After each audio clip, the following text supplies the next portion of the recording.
திரு ஷெல்வி, இப்போ இவங்க சொல்றாங்க ஒரு டைரக்ஷன்லெஸ் கேம்பெயினாக தான் இது போயிட்டு இருக்கு, அதனால தான் இது தோல்வி பயத்தின் காரணமாக அவங்களோட நிலைப்பாடை மாத்திக்கிறாங்க அப்படின்ற ஒப்பீனியனை சொல்றாரு திரு ஹஃபீசுல்லா. உங்களோட பதில் என்ன? அது சிம்பிள் எக்ஸாம்பிள் தான். தமிழ்நாட்டில் இப்போ டிஎம்கே தோல்வி அடையும்னா ஏற்றுப்பீங்களா? ஏன்னா திமுகவுடைய வலிமை தமிழ்நாட்டில் அதிகமாக இருக்கிறதுன்னு எல்லா ஸ்டாட்டிஸ்டிக்ஸும் உங்கள்கிட்ட இருக்குது. திமுகவுடைய மூமெண்ட்டு, திமுகவுடைய வளர்ச்சி, திமுகவுடைய கூட்டணி வந்து எப்படிப்பட்ட இது இருக்குன்னு தெரியும். அதாவது கரையேறாத ஒரு குதிரை காங்கிரஸ்ஸு, அதுக்கு வந்து இன்றைக்கி வந்து கரையேறாத ரூட்டில் வந்து ஆளே கிடையாது. நாங்கள் இந்தியாவில் வந்து சவுத் இந்தியாவில் வந்து நாங்கள் வரோம், நாங்கள் பேசுகிறோம். அதாவது 10 வருஷமாக வந்து ஒரு இடத்துலையும் வந்து, அதனால தான் யூபியில் பயந்து ஓடி போயிட்டு திருப்பி நிற்கலாமா வேணாமான்னு டிபேட் பண்ணிட்டு இருந்தார். யூபியில் விட்டுட்டு இப்போ வடநாட்டுக்கு போயிருக்கார், வயநாட்டில் போயிட்டு நின்றுட்டு இத்தனை வருஷம் 10 வருஷமாக நாங்கள் வந்து ஏற்கனவே 2014 ஒரு டெவலப்மெண்ட்டாக நாங்கள் எவ்வளோ வந்திருக்கிறோம். இப்போ லாஸ்ட் டைம் 303 வந்தோம். இப்போ கூட சவுத் இந்தியாவில் இப்போ தான் நாங்கள் கால் பதிக்க ஆரம்பிச்சிருக்கோம். தெலுங்கானாவில் இப்போ இருக்கிற ஸ்டாட்டிஸ்டிக்ஸ் படி நாங்கள் எவ்வளோ தொலைவுக்கு முன்னே 4 சீட்டு வாங்கணும், இந்த வாட்டி எவ்வளோ சீட்டு வாங்குகிறோன்னு பார்க்க போகிறோம். வெஸ்ட் பெங்காலில் வந்து காலோட்டி ஃபுல்லாக வந்து ரூல் பண்ணி இந்த 40 வருஷமாக ரூல் பண்ணி இந்த கம்யூனிஸ்ட் கிடையாது. இன்றைக்கி அதுக்கு பதில் வெஸ்ட் பெங்காலில் வந்து இவங்க கூட்டணியில் வந்து தனித்தனியாக நிற்கிறதோட இவங்களுடைய சிரிப்பான ஒரு கூட்டணி என்னென்னா, ஆம் ஆத்மி கட்சி மேலே இவங்களே கம்ப்ளைண்ட் கொடுப்பாங்களாம். இப்போ ஆம் ஆத்மி கட்சி மேலே கம்ப்ளைண்ட் கொடுத்ததுக்கு அதுக்கு ஈஸி வந்து அரெஸ்ட் பண்ணாங்கன்னா, ஏன் வந்து எலெக்ஷன் சமயத்தில் அரெஸ்ட் பண்ணுறீங்கன்னு ஒரு கேள்வி கேட்பீங்க. ஏன்னா இவங்களுக்காக வந்து சொல்லி நல்ல நாள் அஷ்டமி நவமி எல்லாம் பார்த்துட்டு வந்து அரெஸ்ட் பண்ணுவாங்க. 10 வாட்டி சம்மன் கொடுத்தாங்க, அதுக்கு உடனே பொங்குறாங்க. ஆம் ஆத்மிக்கு யார் வக்காலத்து வாங்குறதுன்னு இப்போ பார்த்தா காங்கிரஸ் வக்காலத்து வாங்குறது. அதுதான் இங்கே இருக்கக்கூடிய ஆச்சரியம். காங்கிரஸ் தலைவர் வந்து யார் போய் கொடுத்தாருன்னு, அருண்குமார் கொடுத்தாருன்னா அவர் தான் கம்ப்ளைண்ட் ரேட்டே அவர் தான். அதில் வந்து பாஜகவுடைய ரோல் என்ன? செந்தில் பாலாஜி வந்து இப்போ இந்தியாவில் எப்படி நடக்குதுன்னா, செந்தில் பாலாஜியை வந்து அரெஸ்ட் பண்ணிவிட்டு இன்றைக்கி இவ்வளோ நாள் அவர் இருக்கிறாருன்னா, செந்தில் பாலாஜியை பற்றி ஒரு ஊர்லேயும் பேசினது வந்து மாண்புமிகு தமிழ்நாடு முதலமைச்சர். அவர் சாபம் கொடுத்தாரு, நாங்கள் ஆட்சிக்கு வந்தால் நீங்கள் இருக்க மாட்டீங்க, நீங்கள் ஜெயிலில் தான் இருப்பீங்க. நான் பேசுறது நாங்கள் வரேன் எல்லாத்தையும் வரேன். அதாவது நாங்கள் என்ன சொல்கிறோம், அவ்வளோ கான்ஃபிடென்ட்டாக நாங்கள் சொல்கிறோம். நாங்கள் என்ன சொல்கிறோம், இப்போ தமிழ்நாடு முதலமைச்சர் வந்து எங்களை என்ன சொல்கிறாரு, எங்களை என்ன சொல்கிறீங்க, 400ன்னு சொன்னீங்க, அப்புறம் 370. அதாவது நீங்கள் ஒன்று பேச்சு உங்களுக்கு நான் என்ன கேட்குறேன், 400ன்றது நாங்கள் எங்களுடைய டார்கெட்டுக்கு எங்கள் தலைவர்கள் சொல்லுகிறார்கள். நான் என்ன கேட்குறேன், 273 வந்தால் நீங்கள் வந்து கேட்பீங்களா, ஏன் 400 எடுக்கலை, வராதிங்க, வெளில போயிடுங்கன்னு சொல்லுவீங்களா? சட்டம் என்ன சொல்கிறதோ அதை தானேங்க. 400ன்றது எங்கள் டார்கெட்டுன்றோம். நாங்கள் வெற்றியில் ஏற்கனவே வந்து இப்போ இருக்க நடந்த எலெக்ஷன்லேயே நாங்கள் ஜெயிச்சிட்டோம்னு சொல்கிறோம்.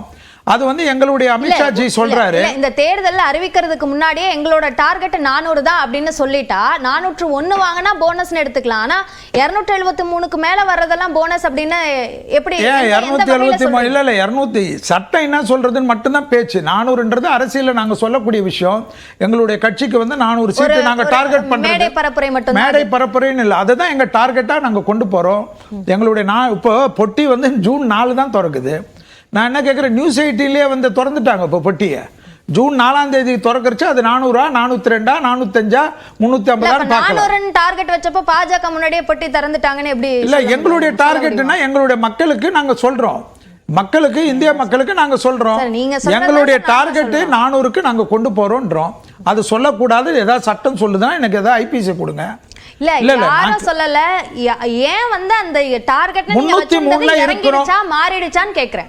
நாங்க எந்த டார்கெட்ல இருந்து நாங்க மாறல.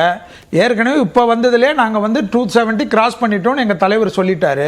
ஸோ அப்போ வந்து எங்களுக்கு அடுத்தது வரதெல்லாம் போனஸ்ன்னு நாங்கள் கொண்டு போகிறோம். ஸோ அதை தான் எங்களுடைய நெரேட்டிவாக நாங்கள் பார்க்குறோம்.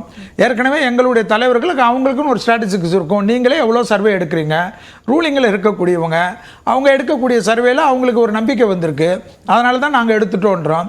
நாங்கள் எப்படி இருக்கிறோன்னா, நாங்கள் சொல்கிறது எப்படின்னா, தமிழ்நாட்டில் வந்து திராவிட முன்னேற்ற கழகம் எப்படி வந்து நாங்கள் வந்து தோக்கலை, நாங்கள் வந்து நாங்கள் தோப்போம், நம்ம 39 இடத்துலையும் டிஎம்கே தோத்துடுச்சின்னு சொன்னால் நீங்கள் ஏற்றுப்பீங்களா?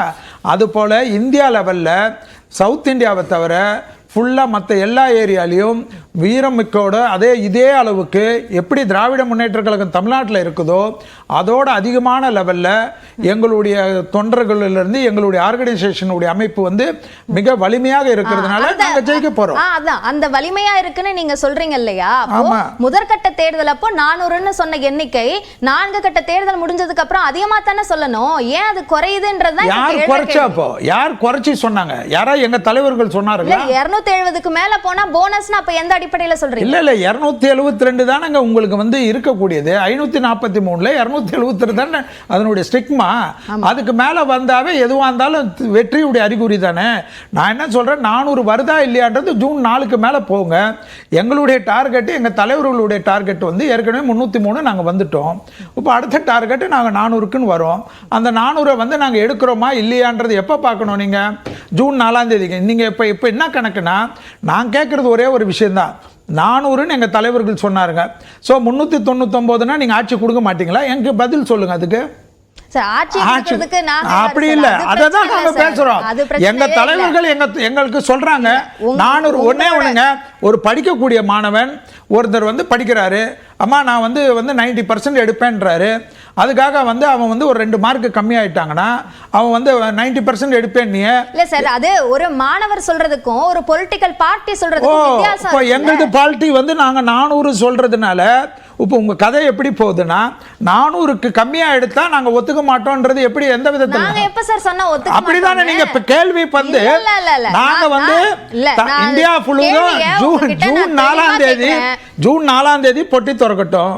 400 அதுக்கு மேல வருதான்னு பார்க்க போறீங்க. சரி, ஓகே. நாங்க ஜெயிக்கிறோம், புரியுது. எங்களுடைய அமைப்பு வந்து நாங்க எப்படி சொல்றோம், தமிழ்நாட்டுல எப்படி ஜிஎம்கே வந்து தோக்குன்னு சொன்னா உங்களுக்கு பதறதோ அது போல இந்தியால வந்து நாங்க அவ்வளவு வலிமையா இருக்கிறோம். யார சொல்றீங்க சார்?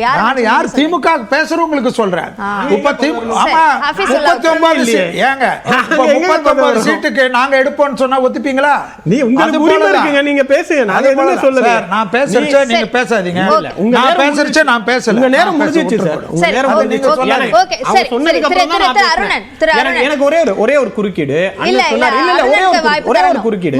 இவர் பேசுறாரு, எங்க கூட்டணியில வந்து நாங்க வந்து செந்தில் பாலாஜி அண்ணன் ஆம் ஆத்மி கட்சி மேல நாங்க வழக்கு தொடர்ந்தோம் அப்படின்னு. உங்களுடைய அரசாங்கம் தொடர்ந்த வழக்குகளை பத்தி பேசுவோமா? 72 மணி நேரத்துக்கு முன்னாடி அஜித் பவாருடைய ஊழலை பத்தி பிரதமர் பேசுறாரு. அதுக்குள்ள கூப்பிட்டு வந்து துணை முதல்வர் பதவி 72 மணி நேரத்துல கொடுத்தீங்க. அத பத்தி என்ன ஆச்சு? அப்ப அத ஒத்துக்கோங்க. அத மனசுல வச்சுக்கோங்க. அரசியல்ல பாஜகவோட இந்த மாதிரி ஈடிய காட்டி வழக்க காட்டி கட்சியில சேர்க்கிறதும் மிரட்டுறதும் பாஜகவுடைய பலவீனத்தை வெளிப்பாடு. அடுத்த சுற்றுல வரலாம். சரி, அடுத்த சுற்றுல வரலாம். திரு செல்வி, திரு அருணன், இப்போ மாநில அரசுகளோட எதிர்க்கட்சிகள் ஆளும் மாநில அரசுகளை விமர்சிக்கிறது, எதிர்க்கட்சிகள் ஆளும் மாநில அரசுகளை விமர்சிப்பது எப்படி மாநிலங்களுக்கு இடையே வெறுப்புணர்வை தூண்டக்கூடிய விஷயமாக மாறும்?